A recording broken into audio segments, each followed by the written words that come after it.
বন্ধুরা, আগামী সোমবার বছরের শেষ দিন অর্থাৎ চৈত্র সংক্রান্তি। তাই এই দিনে বন্ধুরা আমাদের সামান্য কিছু কাজে নতুন বছরে ভগবান পরম সৌভাগ্যে ভরিয়ে দেয়।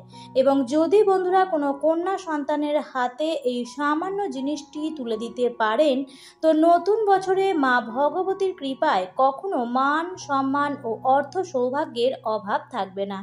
এবং এই দিন অর্থাৎ চৈত্র সংক্রান্তি বছরের শেষ দিন যারা একটু হলেও এই সামান্য খাবারটি খায় তারা সারা বছর সুস্থ ও নিরোগ থাকে এবং আর্থিক ভাগ্যে উন্নতি ঘটে। তাই বন্ধুরা, ভিডিওটি অবশ্যই শেষ পর্যন্ত দেখুন এবং দেখার পর ভালো লাগলে অবশ্যই লাইক, কমেন্ট এবং শেয়ার করতে ভুলবেন না। বন্ধুরা, আপনাদের সকলকে জানাই চৈত্র সংক্রান্তি এবং নববর্ষের অনেক অনেক শুভেচ্ছা। চৈত্র সংক্রান্তির দিন আপনারা কোন খাবার অবশ্যই গ্রহণ করবেন এবং কোন খাবারগুলি আপনারা ভুলেও খাবেন না, এবং কোন কার্যগুলি করলে ভাগ্যের উদয় হবে আর কোন কার্যগুলি করলে ভাগ্যে দুর্ভাগ্য ডেকে আনে, এই সমস্ত বিষয় নিয়েই আজকের ভিডিওতে আলোচনা করব।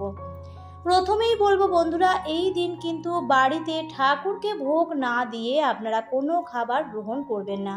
তাই সকাল সকাল আপনারা স্নান করুন এবং পূজা অর্চনা করার পর ভগবানকে ভোগ দেওয়ার পরেই আপনারা প্রসাদ রূপে তা বাড়ির সকলে মিলে গ্রহণ করবেন।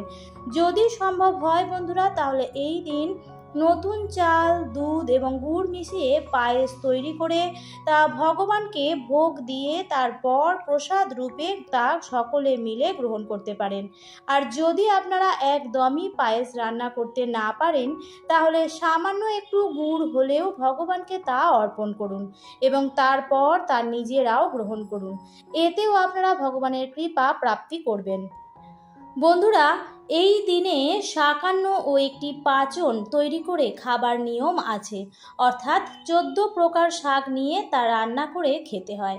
গ্রাম বাংলার দিকে চৈত্র সংক্রান্তির দিন তেতো জাতীয় খাবার খাবার চল আছে। বিশ্বাস অনুযায়ী এর ফলে চলতি বছরের দুঃখ বেদনা এসব বিসর্জন দেওয়া যায় এবং নতুন বছর সুস্থ ও নিরোগ থাকবেন।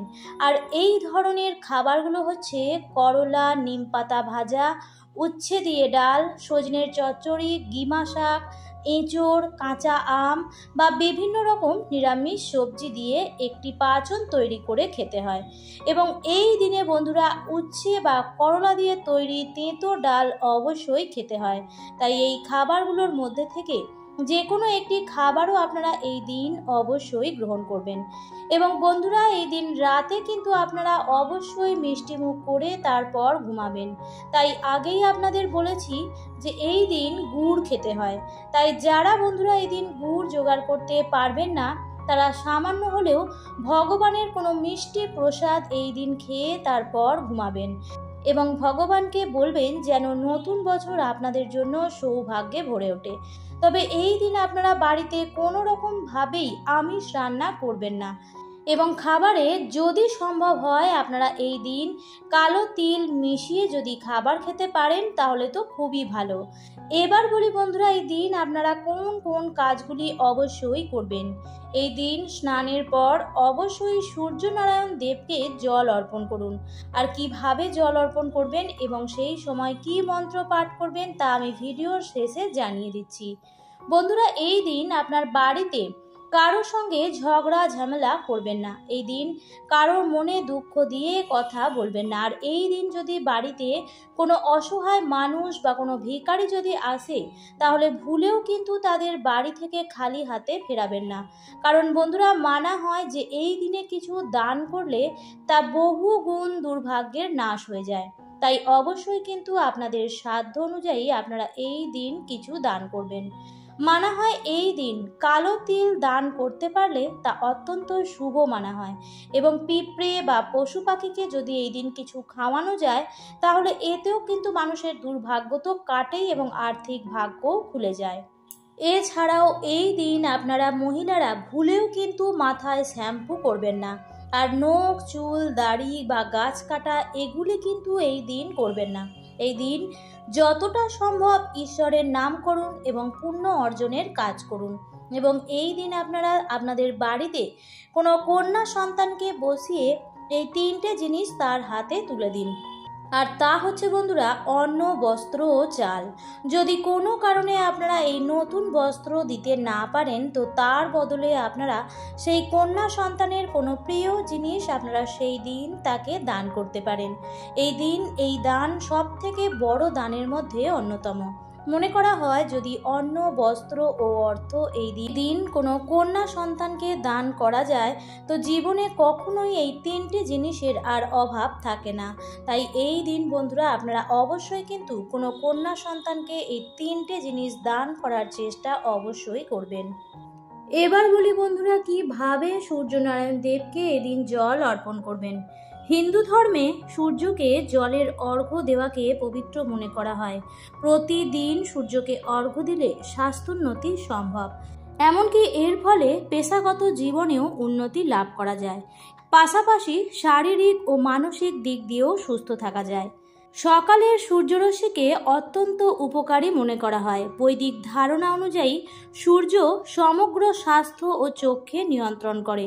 সূর্যকে জলের অর্ঘ্য দিলে এর নেতিবাচক প্রভাব দূর করে স্বাস্থ্য লাভ করা যায়। আবার পেশাগত জীবনেও সাফল্যের সহায়ক সূর্য। এর প্রভাবে সমাজে প্রতিষ্ঠা, মান, সম্মান বৃদ্ধি পায়। সূর্যোদয়ের 1 ঘন্টার মধ্যে সূর্যকে জলের অর্ঘ্য দেওয়া উচিত। প্রতিদিনই এটা করা উচিত। স্নানের পর সূর্যকে জল অর্পণ করা হয়। পরিষ্কার পরিচ্ছন্ন কাপড় পরে সূর্যকে অর্ঘ্য দেওয়া উচিত। একটি তামার পাত্রে জল ভরে তাতে চিনি বা মধু মিশিয়ে দিন। যে স্থান থেকে স্পষ্টভাবে সূর্য দেখা যায় তেমন স্থানে গিয়ে পূর্ব দিকে মুখ করে সূর্যকে জলের অর্ঘ্য দেওয়া শুরু করুন। সূর্যকে জল অর্ঘ্য দেওয়া সম্পন্ন হলে যে স্থানে জল দিয়েছেন সেই স্থানটিকে স্পর্শ করুন এবং আঙুলগুলি নিয়ে নিজের মাথায় লাগান। তারপর একবার ফের আঙুল সেই মেঝেতে স্পর্শ করিয়ে নিজের চোখে লাগান। এরপর এমনই করুন এবং গলায় লাগান।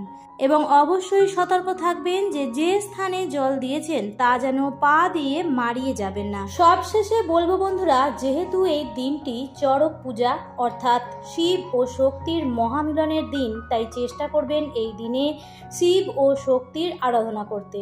অর্থাৎ শিব দুর্গা বা শিব কালীর উদ্দেশ্যে যদি আপনি এই দিন সামান্য কিছু নিবেদন করে পুজো করেন, তাহলে দেখবেন সারা বছরের করা সকল কার্যের ক্ষমা প্রার্থনা যেমন হবে, তেমনি ভগবানের আরাধনা করার ফলে নতুন বছরের আগমনও সুন্দরভাবে হবে। বন্ধুরা, আপনারা হয়তো অনেকেই দেখে থাকবেন যে এই চৈত্র সংক্রান্তি উপলক্ষে অনেক জায়গাতেই শিবের গাজন হয় এবং এই উপলক্ষে বিশাল মেলাও অনুষ্ঠিত হয়। তাই সম্ভব হলে এই চৈত্র সংক্রান্তির দিন শিবের গাজনে অংশগ্রহণ করতে পারেন বা শিব দুর্গার মহিমা শ্রবণ করতেও পারেন। যদি এই দিন ভগবানের নাম জপ করে কাটাতে পারেন, তাহলে দেখবেন আগামী নতুন বছরটি আপনার জন্য খুব সুন্দর হবে।